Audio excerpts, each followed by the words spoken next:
हिंदुत्व हेच खरे राष्ट्रीयत्व आहे. ज्या पक्षांचा, ज्या नेत्यांचा विचार, कृती आणि आचरण हिंदुत्वाशी निष्ठावान आहे, तोच देशाच्या हितासाठी काम करू शकतो. जे हिंदू समाजाचा द्वेष करतात, समाजात फूट पाडण्याचा प्रयत्न करतात, अशा शक्तीपासून सावध राहा आणि भारतीय जनता पक्षाच्या उमेदवारांना प्रचंड मताधिक्याने विजयी करा, असे आवाहन भाजपचे प्रदेश सरचिटणीस आमदार रणधीर सावरकर यांनी केले.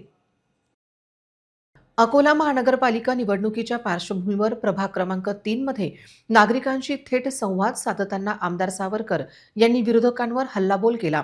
राजकारणात केवळ व्यक्ती नव्हे तर पक्षाची विचारधारा आणि संस्कृती महत्त्वाची असते. अकोला शहर सध्या सांस्कृतिक, सामाजिक आणि शासकीय अनेक आव्हानांशी झुंज देत आहे.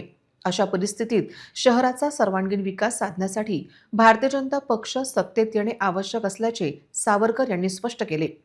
महापौर पद मिळवण्यासाठी प्रत्येक भाजप उमेदवारांचा विजय महत्त्वाचा आहे.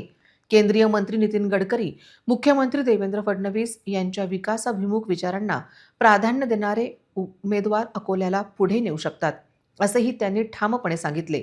या कार्यक्रमाला अकोला अर्बन बँकेचे माजी अध्यक्ष व संचालक रामेश्वर कुंडकर, गोरक्षा चळवळीत कार्यरत ज्येष्ठ स्वयंसेवक माणिकराव नालट, प्रकाशराव शेगोकार यांच्यासह अनेक पदाधिकारी व कार्यकर्ते मोठ्या संख्येने उपस्थित होते. भाजपच्या या आक्रमक प्रचारामुळे प्रभागात राजकीय वातावरण तापले असून विरोधकांच्या गोटात अस्वस्थता वाढल्याचे चित्र आहे.